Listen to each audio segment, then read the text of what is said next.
আল্লাহ রাব্বুল আলামিন বলছেন, ওয়াইয ক্বালা মূসা লিকওমিহি ইন্নাল্লাহা ইয়া'মুরুকুম আন তাযবাহু বাকারা ক্বালু আতাত্তাখিযুনা হুজওয়া ক্বালা আউযু বিল্লাহি আন আকুনা মিনাল জাহিলিন। বলুন, আওয়াজে পড়ুন আল্লাহু আকবার। এই আয়াত নাজিল হওয়ার একটা বিশাল ঘটনা আছে, যে ঘটনা আপনারা নিশ্চয়, যে ঘটনার সম্পর্কে নিশ্চয় আপনারা অবগত আছেন, যে বনি ইসরাইলের মুসা আলাইহিস সালামের জমানায় বনি ইসরাইলের একজন ধনাঢ্য ব্যক্তি ছিল, ধনী ব্যক্তি ছিল। তার এত সম্পদ ছিল, তার সে ছিল কি বন্ধা, তার কোনো সন্তানাদি কিচ্ছু ছিল না। যে এই চাচার একজন নিকটবর্তী আত্মীয় ছিল তার ভাতিজা। তার ভাতিজা একদিন প্ল্যান করলো, চিন্তা করলো যে আমার চাচাকে হত্যা করতে পারলেই চাচার সমস্ত সম্পদ আমি পাব। সে এই চিন্তা নিয়ে একদিন রাত্রিতে চাচার বাসায় যায় এবং সুপরিকল্পিতভাবে চাচাকে হত্যা করার পর বনি ইসরাইলের অপর একটি গোত্র, অপর একটি এলাকায় এক ঘরের দরজার সামনে চাচার লাশটাকে রাখলো। পরের দিন যখন সকাল হয়ে গেল, এই ভাতিজা তার চাচার খোঁজ খবর নিল এবং চিল্লাচিল্লি শুরু করলো যে আমার চাচা কই, আমার চাচা কই। অপরদিকে যে ঘরের সামনে চাচার লাশটাকে রেখে আছে, সেই ব্যক্তিও ঘুম থেকে উঠে দেখে যে আমি শোয়ার সময় দরজা আমি চেক দিয়েছি, কোনো লাশ ছিল না, এখন কেন লাশ, এটা কে করবে? এক পর্যায়ে এই ভাতিজা যে ঘরের সামনে চাচার লাশ পেয়েছে, ওই ব্যক্তিকে দোষারোপ করতেছে যে আমার চাচার সম্পদকে গ্রাস করার জন্য তিনি আমার চাচাকে হত্যা করছে। বলুন নাউজুবিল্লাহি মিন যালিক।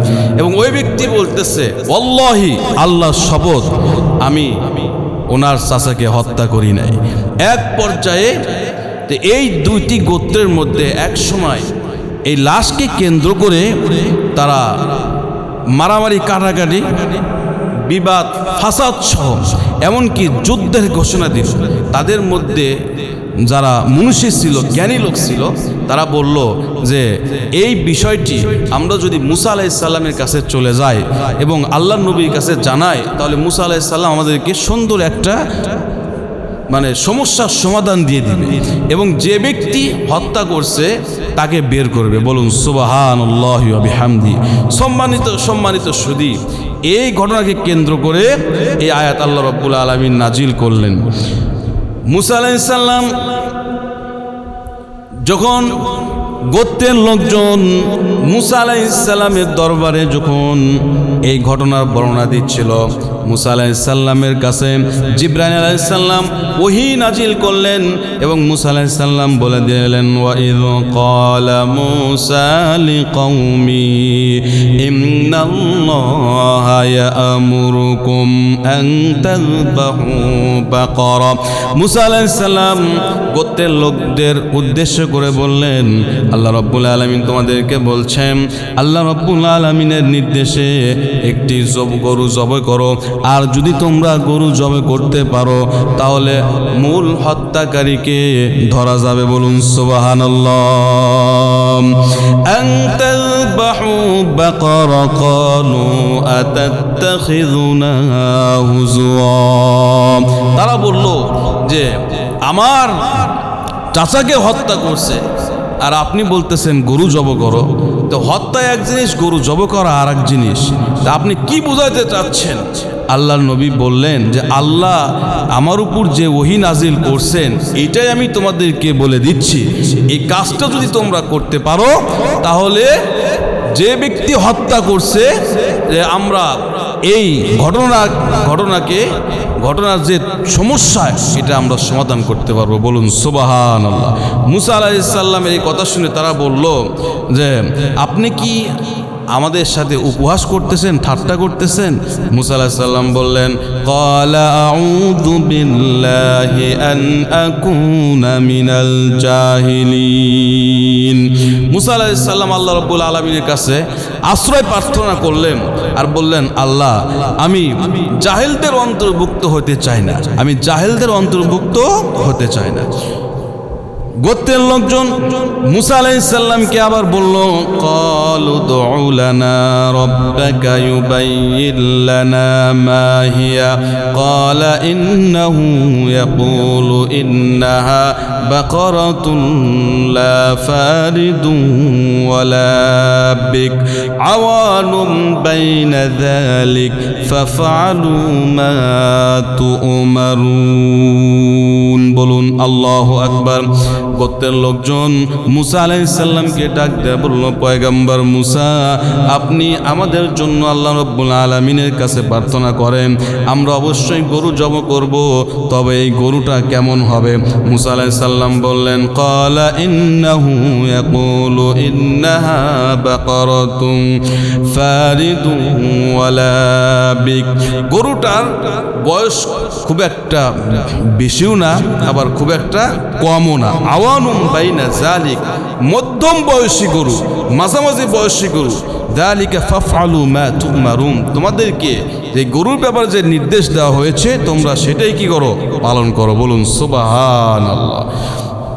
قالوا ادع لنا ربك يبين لنا ما لونها قال إنه يقول إنها بقرة صفراء فاقع لونها تسر الناظرين। বলুন আল্লাহু আকবার। গোত্রের লোকজন মুসা আলাইহিস সালামকে আবার বলল, হে নবী, আপনি আমাদের জন্য আল্লাহ রাব্বুল আলামিনের কাছে প্রার্থনা করেন এবং বলেন যে কেমন গরু আমরা জবাই করব, তার রং কি, তার রং কেমন হবে? মুসা আলাইহিস সালাম বললেন, ইন্নাহা বাকারাতুন সাফরা, গরুটার রং হবে হলুদ, গাঢ় হলুদ, ফাকিউন, এবং উজ্জ্বল হবে।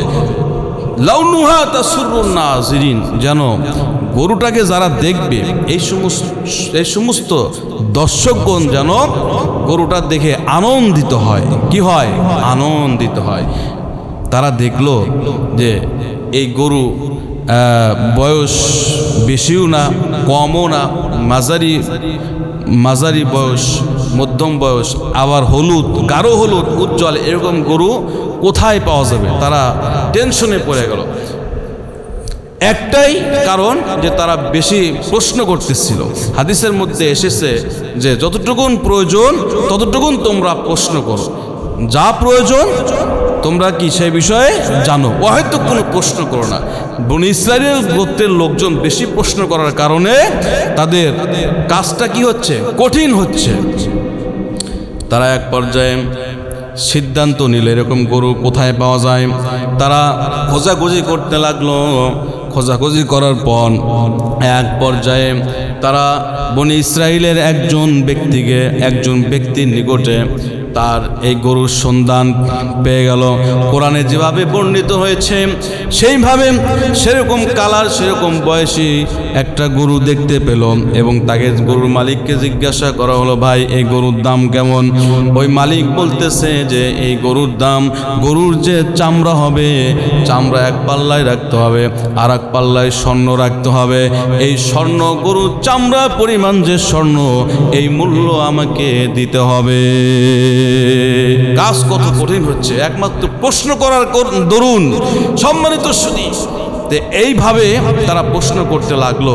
এক পর্যায়ে বনী ইসরায়েলের মধ্যে বিভিন্ন বাড়িতে খোঁজাখুঁজি করে স্বর্ণ, হাতের চুড়ি, বালা, কানের দুল, নাকের ফুল, এইভাবে স্বর্ণগুলো গোছ করে তার পর্যায়ে চামড়ার মূল্য দিয়ে গরুটা কি হলো? ক্রয় করা হলো। আল্লাহ রাব্বুল আলামিন বলছেন, قالوا ادع لنا ربك يبين لنا ما هي إن البقرة شابه علينا وإنا إن شاء الله لمهتدون।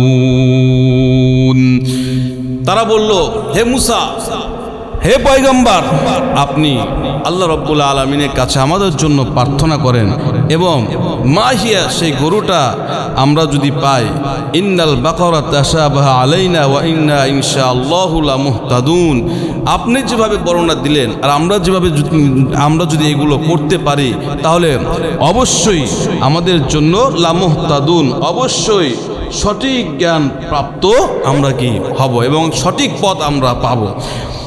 আল্লাহ রাব্বুল আলামিন বলছেন, قال إنه يقول إنها بقرة لا ذلول تثير الأرض ولا تسقي الحرث مسلمة لا شية فيها قالوا الآن جئت بالحق فذبحوها وما كادوا يفعلون।